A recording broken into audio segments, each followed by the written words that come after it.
এটা আমার wait হেয়ারের final look. চলো, অনেক রিকোয়েস্টের পর আজ আমি ওয়েট হেয়ারের ভিডিও ডাউনলোড করছি। একটা গৃহবধূর খুব সুন্দর ওয়েট হেয়ার। তো এইভাবে স্নান করার পর চুলে গামছা বাঁধলে, শাড়ি, তার সঙ্গে আবার লাল পাড় সাদা শাড়ি, আরোই সুন্দর একটা গর্জিয়াস লুক। আমার ওয়েট হেয়ার তো ভীষণ ভালো লাগে। তোমাদের ওয়েট হেয়ার কেমন লাগে নিশ্চয়ই কমেন্ট করে জানাবে। তো ওয়েট হেয়ার স্নান করার পর আমি কিন্তু চুল কখনোই জোরে মুছি না। প্রথমে আমি স্নান করার পর একটা শুকনো গামছা চুলে ওইভাবে জড়িয়ে রেখে দিই, যেভাবে দেখিয়েছি। তোমরাও ঠিক ওইভাবেই রেখে দেবে। এটা যখন জলটা ঝরে যাবে, হালকা হালকা শুকিয়ে যাবে, তখন গামছাটা দিয়ে, যেই গামছা বা ওড়না বা টাওয়াল যে কোনো যেটা মাথায় থাকবে সেটা দিয়ে খুব সুন্দর করে মোছার পর হালকা এভাবে ঝেড়ে নিই। যদিও আমার চুলটা ঠিকঠাক মতো ঝাড়া হয় না, এভাবে করলে পুরো যে জটটা লেগে থাকে একদম ক্লিন হয়ে যায়। এরপর যখন হালকা শুকানোর পর আঁচড়াবে না, একটুও হেয়ার ফল হবে না। তো তোমাদের রিকোয়েস্টের জন্যই এরকম বানানো। তো কার কার ওয়েট হেয়ার ভালো লাগে অবশ্যই কমেন্ট করে জানাবে। আর ওয়েট হেয়ার না সবসময় সুন্দর করে মুছতে হয়, আঁচড়াতে নেই। জলটা ঝরানোর পর যখন হালকা শুকাবে তখন আঁচড়াতে হয়। সাইড থেকেও আমি এভাবে একটু জলটা ঝরিয়ে নিই গামছা দিয়ে। তোমরাও পারলে সাইড থেকে একটু গামছা দিয়ে জলটা ঝরাবে, খুব সুন্দর জলটা ঝরে যায় এইভাবে। আর জটটাও খুব সুন্দর ছেড়ে যায়।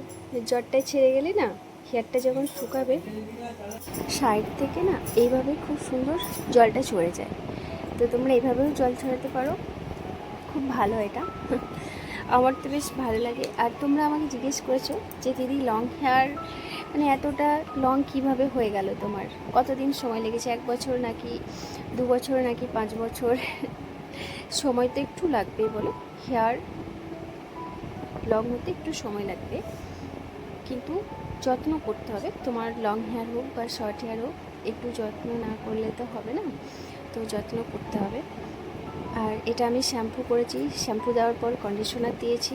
তো ভীষণ সুন্দর একটা স্মেল বেরোচ্ছিল, ভীষণ একটা মিষ্টি গন্ধ শ্যাম্পুর। একদম জিজ্ঞেস করেছো তোমরা যে দিদি তুমি কি শ্যাম্পু ইউজ করো, কি অয়েল ইউজ করো, কীভাবে তোমার হেয়ার কেয়ার করো, সেই রুটিনটা আমাদের সঙ্গে একটু শেয়ার করো।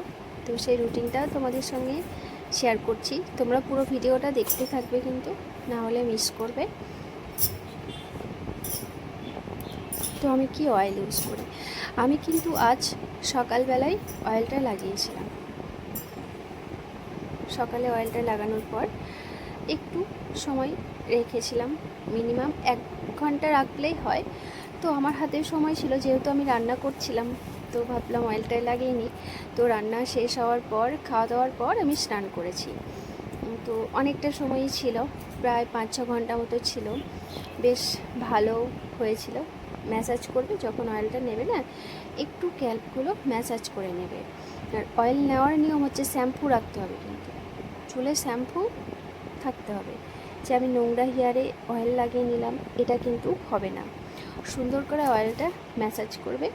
হট অয়েল ম্যাসাজ করতে পারো। একটু গরম জল করবে, গরম জলের ওপর অয়েলটাকে রাখবে, একটু বেশি পরিমাণে অয়েল নেবে, ওটাতে ভিটামিন ই ক্যাপসুল দেবে, যেটা হট অয়েলের ওপর অন্য একটা পাত্রে রাখবে।